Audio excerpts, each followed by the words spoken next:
The night was quiet above the Bosphorus, the kind of silence that belongs only to endings. Inside the palace of Topkapi, the air was heavy with the scent of rose oil and the slow decay of power. Hürrem Sultan sat by the open window, her gaze lost in the reflection of the moon on the water. Once this view had been her kingdom. Now it was her farewell. The wind slipped through the latticed stone, carrying the echo of prayers from the city below. It was the same sound she had heard in triumph and in grief, and it now followed her like a requiem. The corridors behind her were empty. Servants walked softly, afraid to make a sound. None dared to speak her name. The woman who had once ruled an empire through love and cunning now existed only in whispers. Her laughter had vanished from these halls long ago, yet its ghost still lingered between the walls. The marble floor that had reflected her jewels now mirrored her shadow, frail and fading. She touched the edge of her veil, feeling the weight of years pressed into her skin. In her mind, the faces of her children and her enemies drifted together like smoke. She thought of the Sultan who had loved her beyond reason, of the blood spilled to keep that love alive, and of the silence that had followed every victory. Outside, the city lights flickered like dying candles over a sea that would forget her name soon enough. Before she became the woman who ruled an empire from behind silk curtains, she was a slave who smiled when everyone else trembled. The same moon that watched her last night once shone on her first cry for freedom. Its light spilled over the palace, down the Bosphorus, and far away to the frozen plains of Ruthenia. There, a village burned, and a young girl screamed as soldiers tore her from the world she knew. History began that night, not with a crown, but with a chain. If you believe that power and love always share the same shadow, follow and subscribe to our channel, where history remembers the queens the world tried to forget. In the land of Ruthenia, the summer fields once shone like rivers of gold beneath the wind. Wooden cottages leaned toward small churches, where bells sang softly over the plains. Life was simple, and the scent of bread and pine filled the air.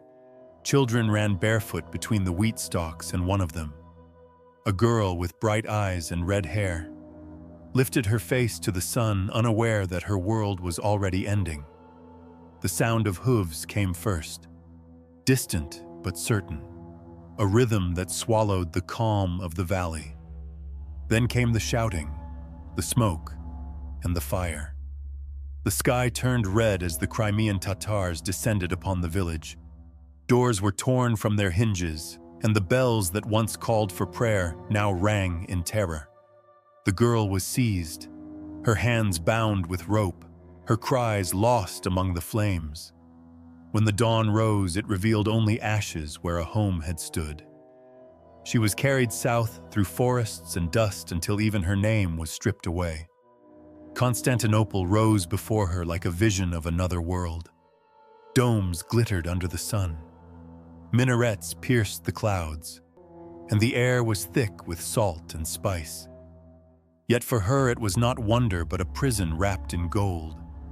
She was sold in the markets where men bargained not for grain or silk, but for souls. From there she was taken behind the iron gates of Topkapi into the Sultan's harem, a place where beauty and fear shared the same breath. Inside the harem the silence was sharp. Every movement was measured, every whisper recorded by the eyes of the black eunuchs who watched without mercy. Women lived like shadows draped in silk, each one dreaming of the Sultan's gaze, yet knowing that a single mistake could bring death. It was said that poison moved faster than love in those halls. Smiles were as dangerous as daggers. Among them she learned quickly. She watched, listened, and endured. She bowed when others bowed, Yet her spirit refused to break. When the nights grew cold, she hummed songs of her homeland, and sometimes she laughed, softly, almost without meaning to. That laughter startled those around her. It was something forbidden, too alive, too human. It became her armor, a sound that disguised fear and turned weakness into defiance.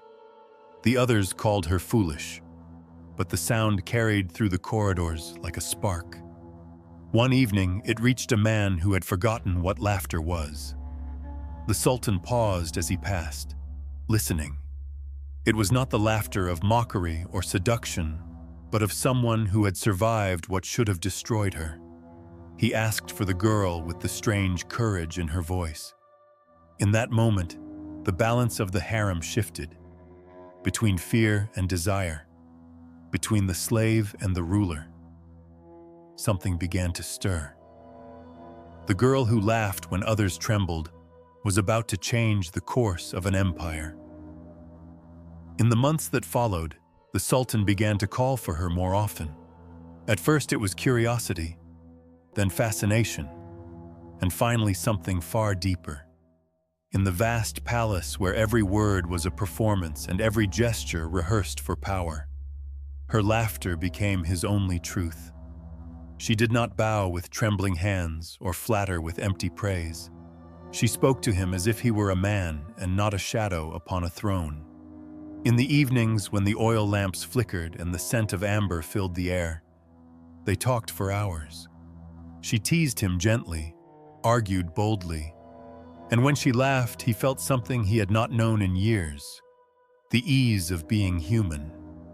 He began to write to her when war or council took him away from the harem. His letters still survive.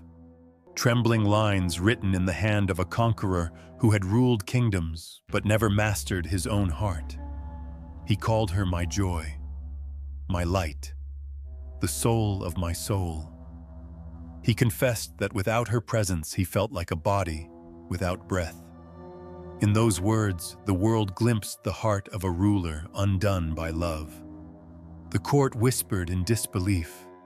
Never before had a concubine been granted such devotion. Within the markets of Istanbul, the story grew like smoke through the alleys.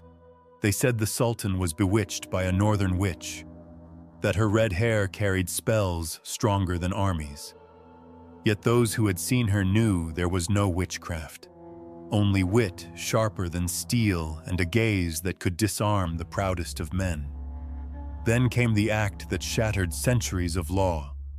Suleiman freed her from slavery and made her his lawful wife. It was unthinkable.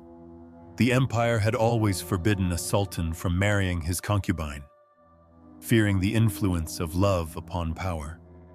But he married her before the eyes of the court and the judgment of the world. From that moment, she was no longer a captive of the harem, but a queen in all but name. In the candlelight of the royal chambers, she began to understand what others never could, that real power did not come from armies or crowns, but from the heart of the man who commanded them. The harem bent to her presence. The viziers bowed to her wisdom, and even the silence of the palace seemed to breathe with her will. Yet outside the palace walls, another heart watched in silence. Mahidevran, once the Sultan's beloved and the mother of his eldest son, saw the two of them together during a ceremony in the Great Hall. The Sultan's hand rested upon Hürrem's shoulder, a gesture small but final. Mahidevran's fingers trembled as she clutched her veil. In that moment, jealousy turned to something colder. The seeds of blood had been sown, and the empire would soon pay their price. The harem had always been a place of perfume and silence, but now it breathed like a living creature waiting to strike. Behind silk curtains, women moved like ghosts, their words dipped in honey and venom. Every smile carried a threat, every glance a promise. In this golden cage, power did not roar. It whispered. Mahidevran walked through those corridors with the dignity of a queen dethroned. Once she had been the light of the Sultan's eyes, the mother of his eldest son, the voice that soothed his storms. Now she watched Hürrem take everything that had once been hers. What began as jealousy became obsession. Whispers told of her pacing her chambers, of her hands trembling as she clutched a dagger meant for her rival. One morning the silence shattered. Servants rushed to the sound of cries from within Mahidevran's chambers. Hürrem emerged with her veil torn, blood glistening on her cheek. The blade had not killed her, but it had drawn the first blood of a war that would stain the empire for years.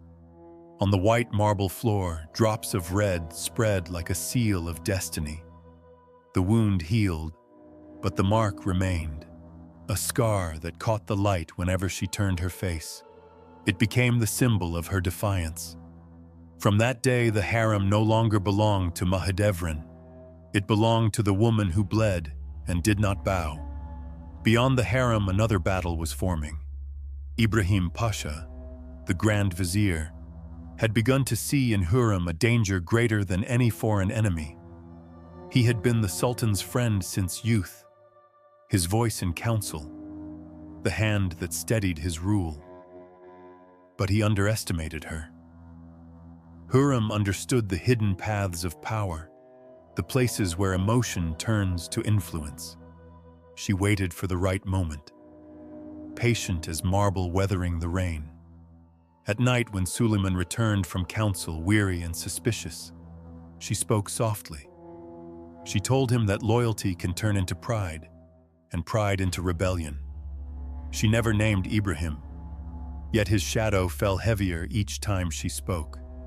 She reminded the Sultan that even marble cracks when it stands too high. Doubt is a slow poison. It took root in Suleiman's heart, fed by love and fear. The friendship that had survived wars began to falter. Then one night the palace guards were summoned without announcement. Ibrahim was taken from his chambers while he slept. No words were spoken. The silk cord was looped around his throat, drawn tight until the last breath left his body. No blood touched the ground, but the empire itself shifted. When morning came, the corridors were quiet again. The marble shone clean. The air smelled of incense, and Hürrem walked through the stillness with calm eyes. The war inside the harem had reached beyond its walls. A new power now stood at the center of the Ottoman world, silent, smiling, and unstoppable. The years that followed wrapped the palace in a strange stillness. Hürrem now ruled the harem with a calm that hid the storms beneath. Servants bowed lower when she passed. Eunuchs watched her eyes before daring to speak, and her name carried both reverence and fear. Yet even in her triumph, a shadow grew, one that bore the face of another woman's child.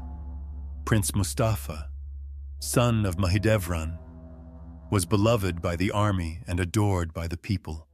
Wherever his father's glory shone, his name followed. And for Hürrem, that light was too bright to ignore. She had sons of her own, each one carrying her hope, her legacy, and the risk of extinction. She knew the law of the empire. When a new sultan ascended, his brothers were doomed to die. Only one could live, and the throne demanded blood to survive.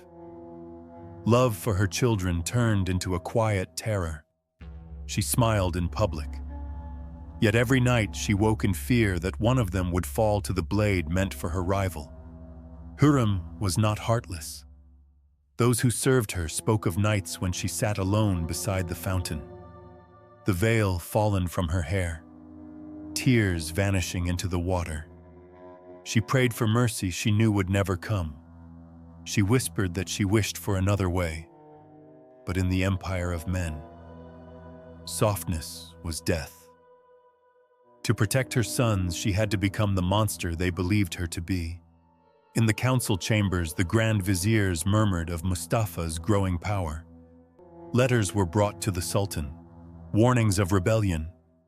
None could prove they were true. Yet doubt had already found its place.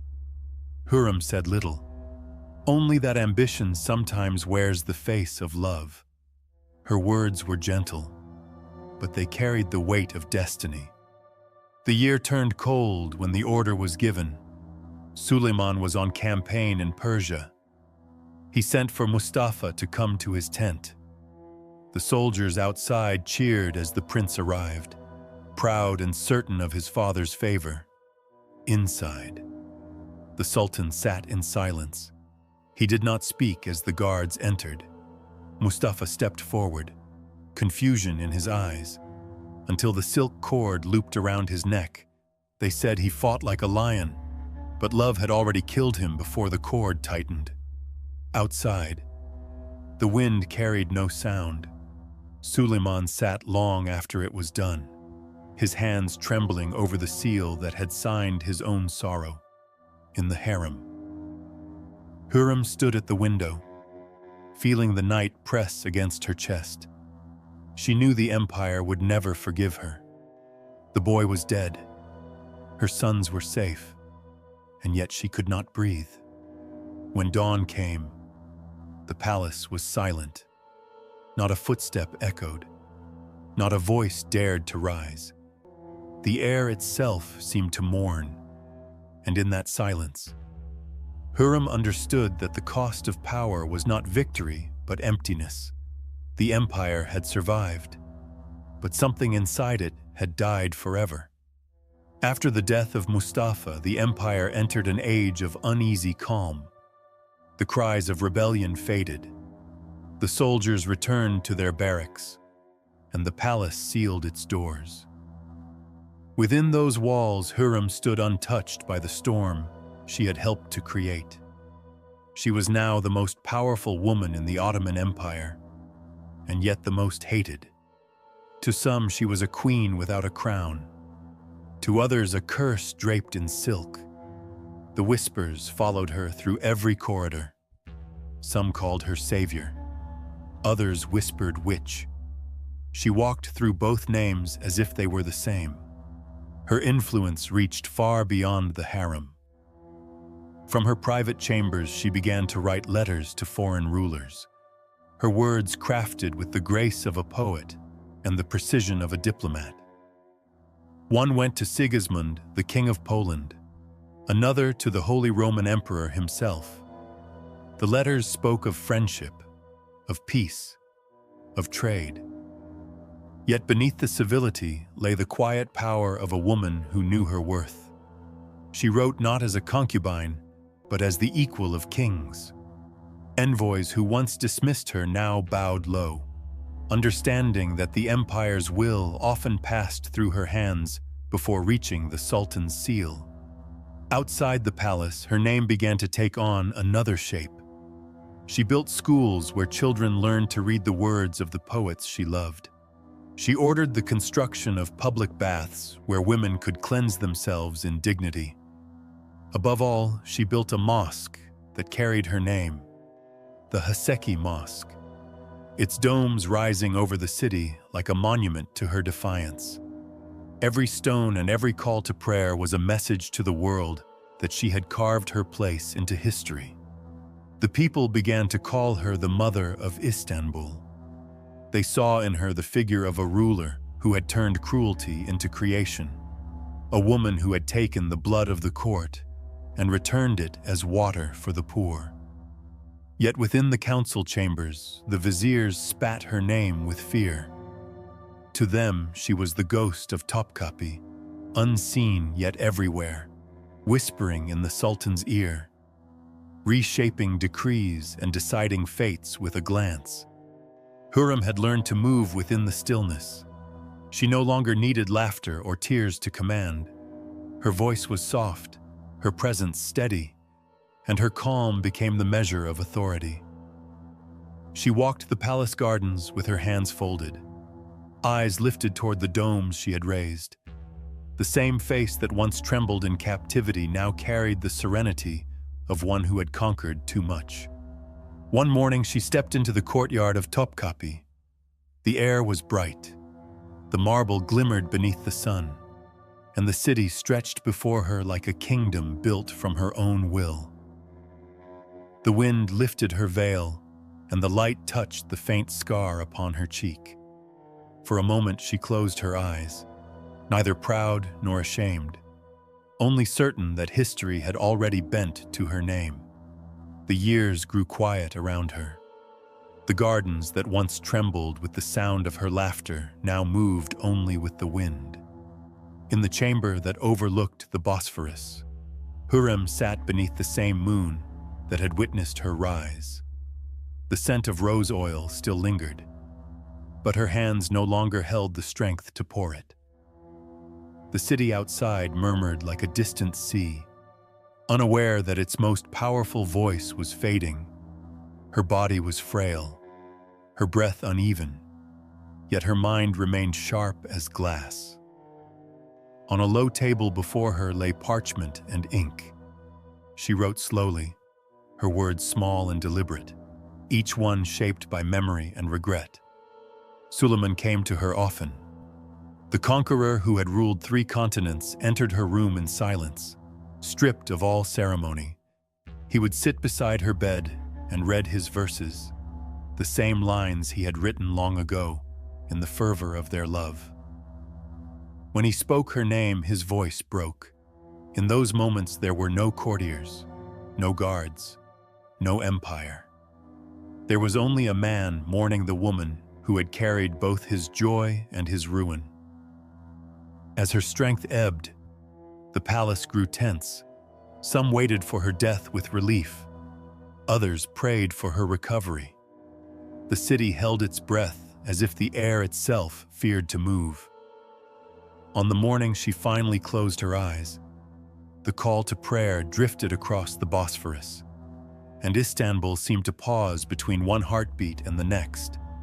Within the harem, the women stood still, their faces blank. The eunuchs lowered their heads, and again, the harem fell silent. Suleiman ordered that she be buried beside him in the courtyard of the grand mosque he had built. Her tomb rose from white marble, its patterns delicate as lace, its dome catching the last light of every day.